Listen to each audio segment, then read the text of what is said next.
You're watching the 10,000 League and today's video is DPRK North Korean Propaganda, a cavalcade of comedy. Let's go.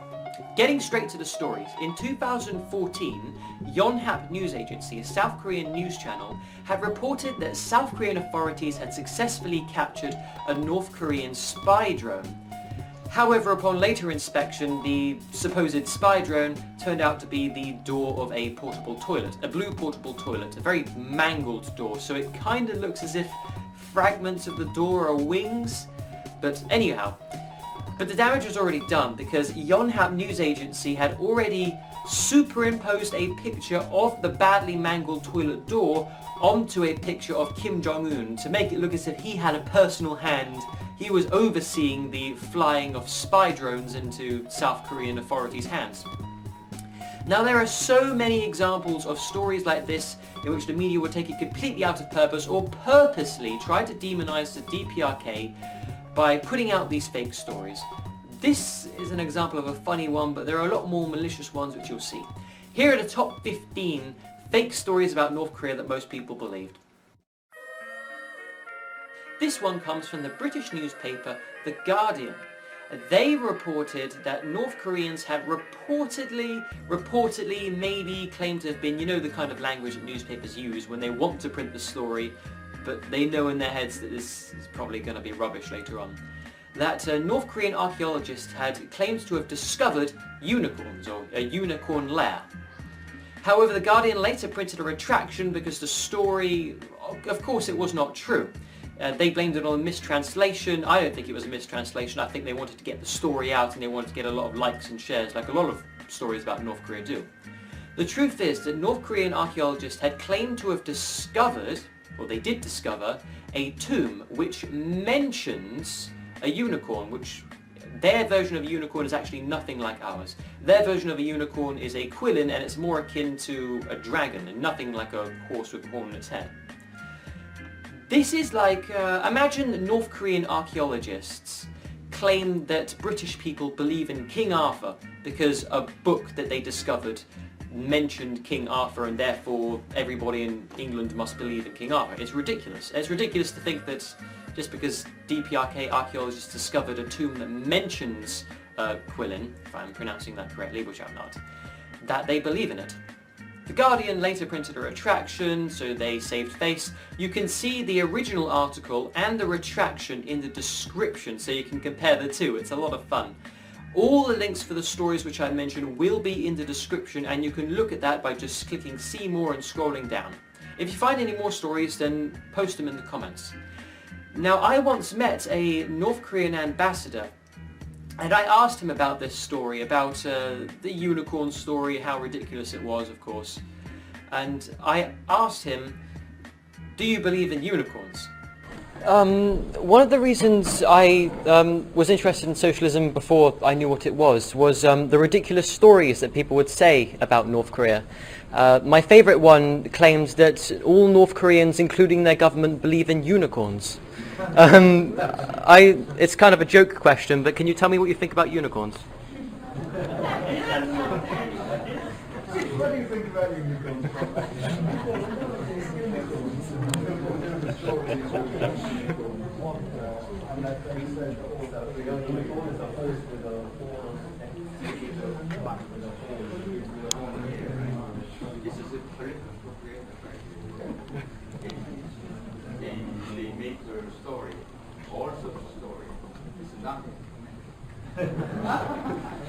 Thank you for the question. Now, I wasn't taking the piss out of him, I was trying to turn the joke on The Guardian and the people who actually believed this. But the thing was, he didn't understand what a unicorn was because there's no such creature in Korean mythology. So therefore we had to explain to him it's a horse with a horn coming out the centre of its head.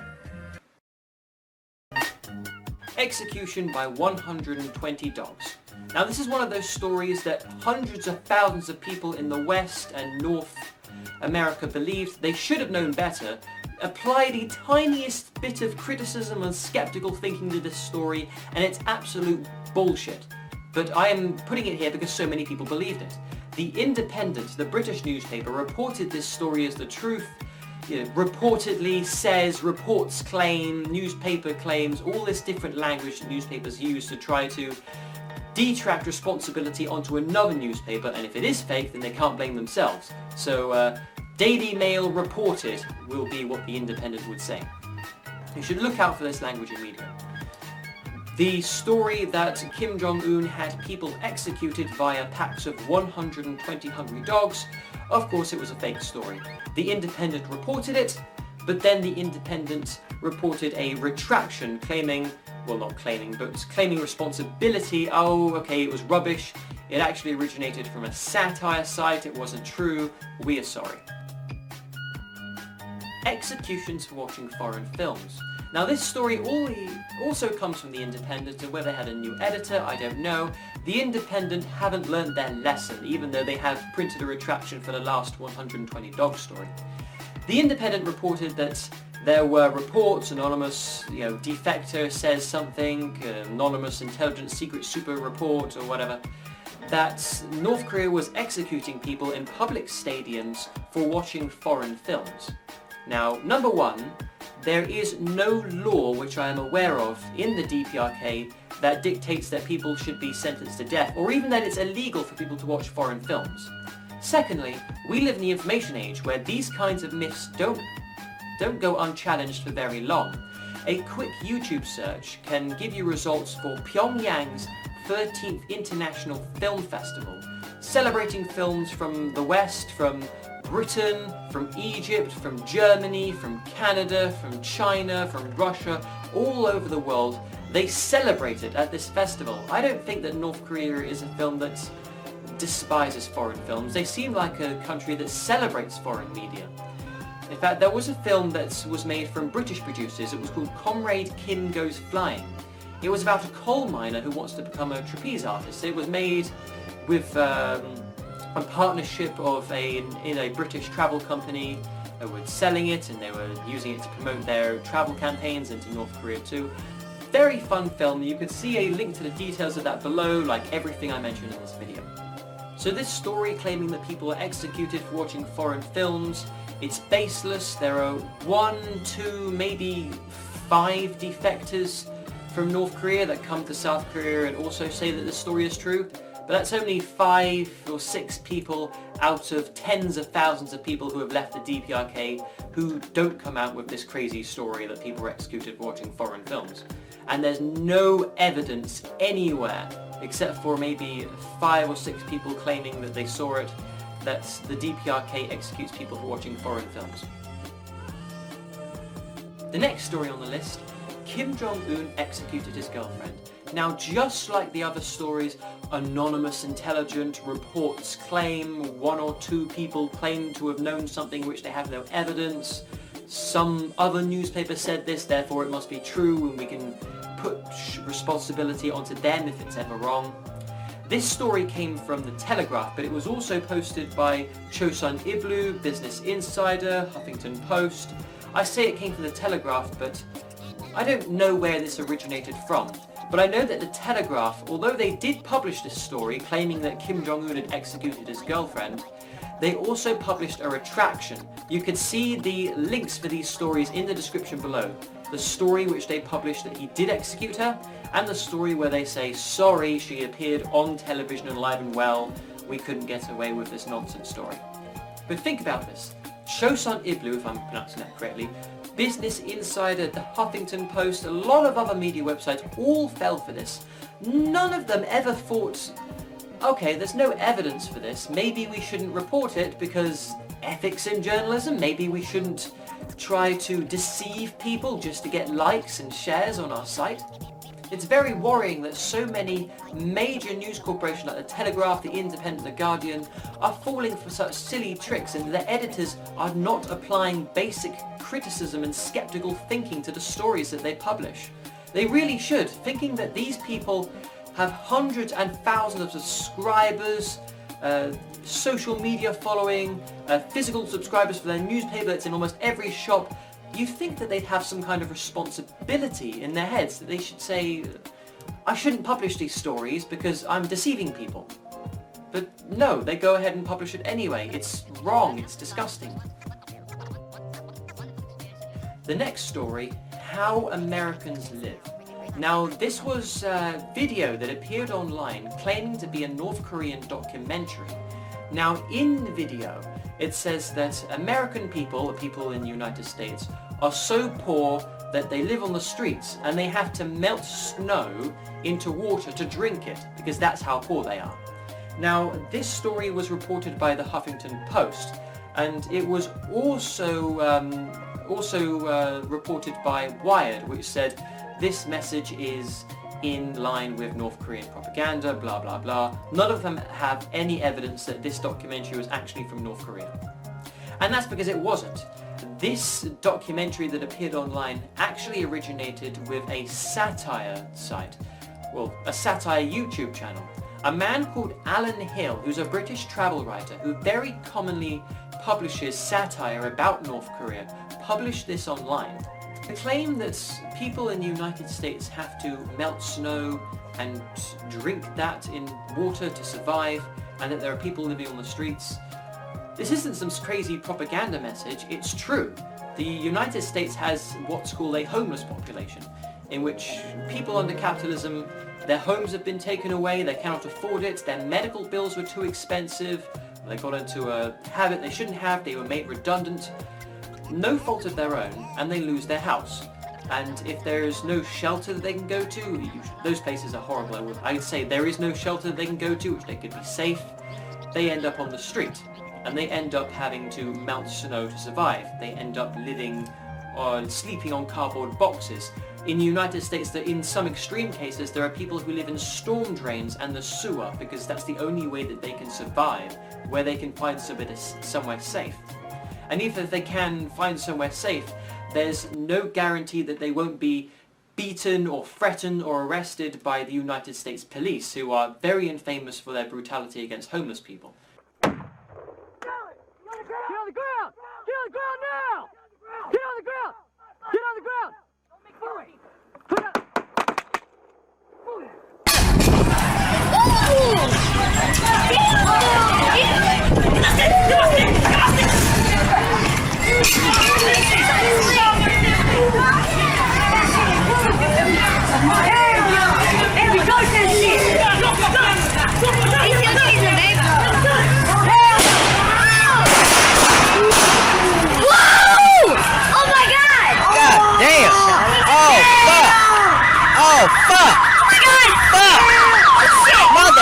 It's like sport to them, beating up the homeless, stealing their stuff. And here in Britain, it's very common for the police to confiscate the property of homeless people. The next story, Kim Jong-il's golf score. What is the evidence for this? Absolutely nothing. But it's a very widespread rumour in Western Europe and North America that North Koreans believe that Kim Jong-un scored a perfect game of golf, or sometimes another variant of the story says that it was a perfect game of bowling. Both sports which I believe exist in North Korea, but there's no evidence to say that North Koreans believe this. But the rumour was picked up by golfmanagement.net and NK News. NK News is very infamous for also publishing nonsense stories about North Korea, but even they could see past this story. The story that North Koreans actually believe this was published by the New York Times and ABC News. Their editors believe this. Sadly, this is another instance of a news site in which their editors have no skeptical thinking, no critical thinking, no brains, or no ethics in journalism, and they printed this story. So, to summarize, zero evidence that there is a story in North Korea in which people actually believe that Kim Jong-il scored a perfect golf score, or Kim Jong-un or Kim Il-sung or anybody in the DPRK political life has ever done this. It's only people in North America and Western Europe who believe this myth. It goes to show that people in the DPRK seem to know more about us than we know about them. The next story, by NY Daily, North Koreans were forced to cry when Kim Jong-il died. That people were forced to cry at his funeral for fear of punishment. There is zero evidence for this story.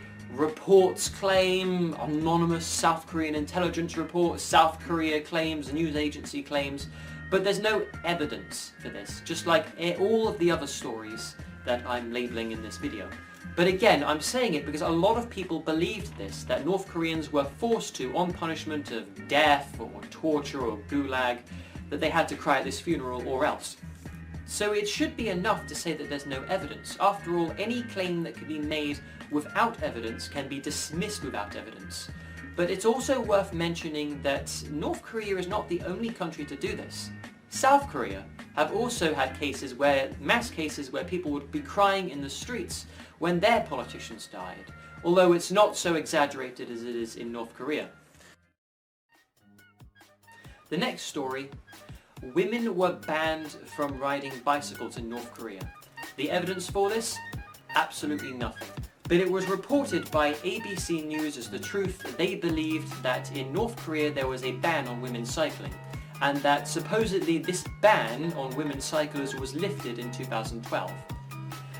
This is absolutely rubbish. Again, any claim that can be made without evidence can be dismissed without evidence. But sadly, a lot of people believe these stories, so it's my job to try to disprove them, to try to disprove this propaganda in the media which tries to teach us to demonize other countries. You can easily see online pictures of North Korean streets in Pyongyang or other cities or in the countryside, and if you look in the background on videos before 2012, you will see dozens and hundreds of women on bicycles. You'll see in the link you will see in the description you will see links of videos of North Korean streets before 2012. If you look closely, you will see men and women riding bicycles around the city. There is no evidence to say that women in North Korea were ever banned from riding bicycles. The next story on the list: North Korea claims to have won the World Cup.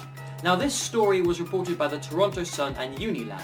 Now I know that neither of these are reputable news sites. Unilad is more like a Facebook BuzzFeed, and the Toronto Sun is like Canada's equivalent to the Daily Mail here in Britain and the Fox News in the United States. But the story goes like this: North Korea claimed to have won the Football World Cup, and this is something that they told to their own people and was widely believed in North Korea. What is the evidence for this? Again, absolutely nothing. But there was a viral video that appeared online that supposedly showed that North Koreans were looking at a scoreboard and they were celebrating the supposed victory of the World Cup. But again, this was posted by Alan Hill, the man who also posted the story about how Americans live and claiming that Americans had to drink snow to survive. Alan Hill posts a lot of satire on YouTube about North Korea with very provocative subtitles and titles and descriptions and videos. None of it's true. It gets a lot of likes, but then when people click on it, they usually see either satire or something quite normal. For example, they'll say North Korean robotic radioactive marijuana wolves that eat babies, and then you click on the video and it's actually just a picture of people cycling down a Pyongyang street or a street vendor or something really normal. But again, even though Unilad is not a reputable news site and neither is the Toronto Sun, I have to disprove this because people believe it. People will click on these stories and they don't know any better, because most people in the West have a terrible idea of North Korean life, its politics, its social life, or its history. And so people are susceptible to believing these stories. Oh, Kim Jong-un fed somebody to 120 dogs. And we know this story is probably true because North Koreans are crazy and they believe in unicorns. And we know they believe in unicorns because they are crazy and they execute people with anti-aircraft guns. And we know this because blah blah blah, fake story, fake story, fake story. It works like a chain. North Koreans are crazy, therefore it's probably true. Luckily though, the Telegraph and Yahoo News both picked up that Alan Hill was a satire writer and British travel writer, and that this story wasn't true. And they both posted articles saying, look people, it's a funny story to think that North Koreans claim they won the World Cup, but it's rubbish. This misinterpretation, this idea that North Koreans won the World Cup is something that only exists in Western Europe and North America. Nobody else believes this. The next story.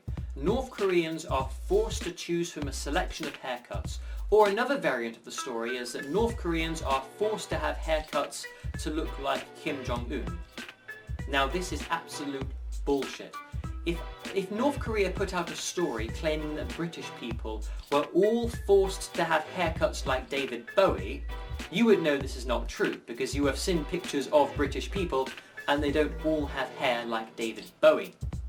Now, to disprove this, I don't actually have to disprove this, because there's no evidence anywhere to claim that North Koreans are forced to have a certain haircut, or that there's even any kind of mandatory regulation.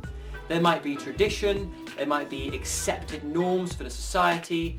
You know, it would be unacceptable in most Asian cultures to dye half your hair pink and then shave one half off and then lash the other over the other side. In fact, in most, not Asian cultures, in most parts of the world that would be unacceptable.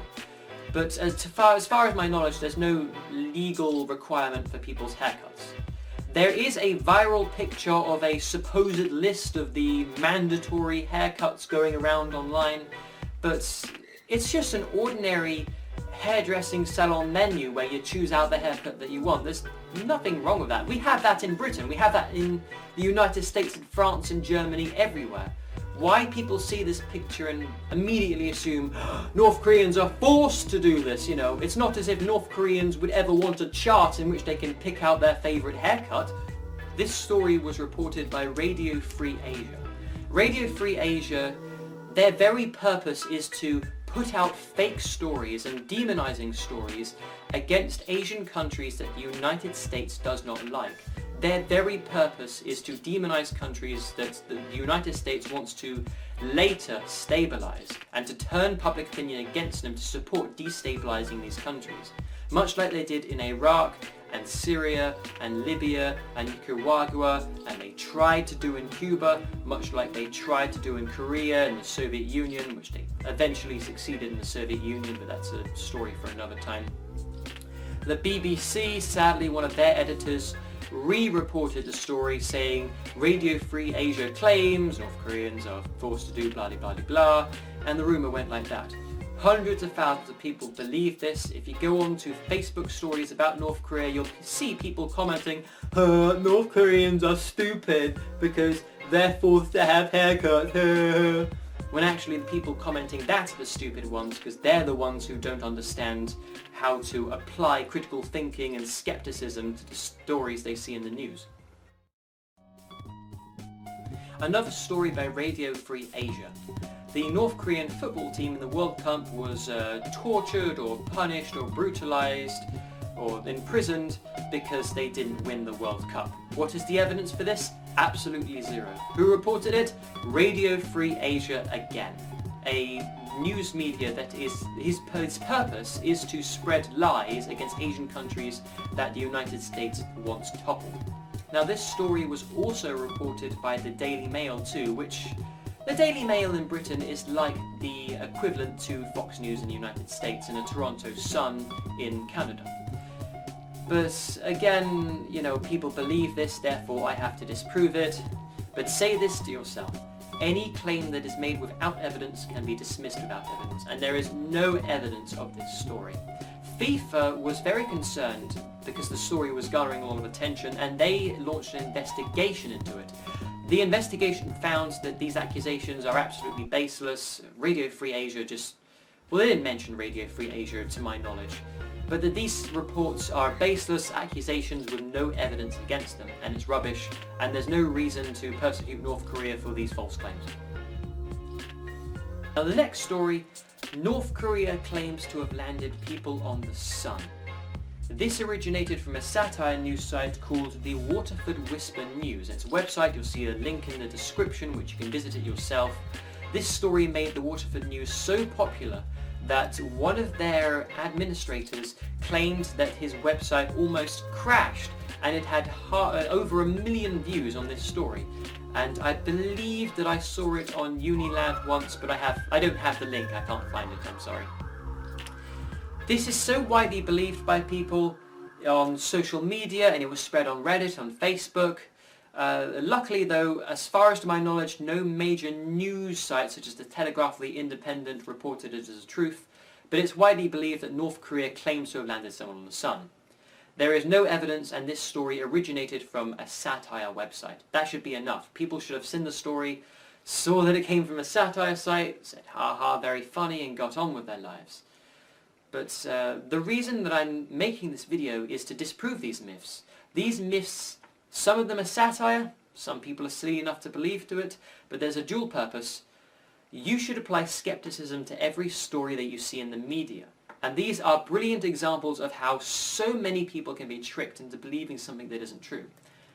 The second is, some of these stories have a more malicious character. Their purpose is to demonize the North Koreans to prepare for regime overthrow by the United States. We've seen these same crazy stories from Iraq. Famously, there was the Nerenu, I cannot pronounce that, the Nerenu testimony, in which a woman from Kuwait had claimed that Iraqi soldiers had thrown babies out of incubators and were killing the babies and taking the hospital equipment. This story was later found out to be not true, but it's a very good example of how the United States spreads this propaganda against other countries to demonize them and prepare them for regime change, to put in another government which will be more friendly to the United States and capitulate to their interests. The next story, North Korea executes military official by mortar. Now, it was reported by the Telegraph, the Daily Mail, NY Daily News, the Independent, Huffington Post, and the Washington Times. All of these news sites believed that North Korea was using these weapons called mortars to execute people. What is the evidence of this? Absolutely nothing. There is no evidence anywhere to say that North Korea executes people using mortars. Although this country does have the death penalty, there is no evidence that they use mortars for this. It's also worth mentioning that the website called Foreign Policy picked up this story about the North Koreans executing people by mortar, and luckily they printed out a story saying, look, it's obviously rubbish, there's no evidence, people can stop believing this now. So a good handout to Foreign Policy. You can see their story in the description. Like all of the stories and everything that I mentioned here, you can see it in the description and see it for yourself. And this brings us to our very last story, the claim that North Korea had launched a cyber attack against the Sony film company because of their film The Interview.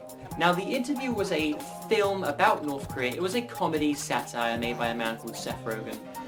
It was making fun of North Korea, and there was one scene in which Kim Jong-un, North Korean politician, is assassinated in the film. Now, you can see why a lot of North Koreans are very upset. They think very highly of Kim Jong-un, as they did Kim Jong-il and Kim Il-sung, and they think very highly of their politicians.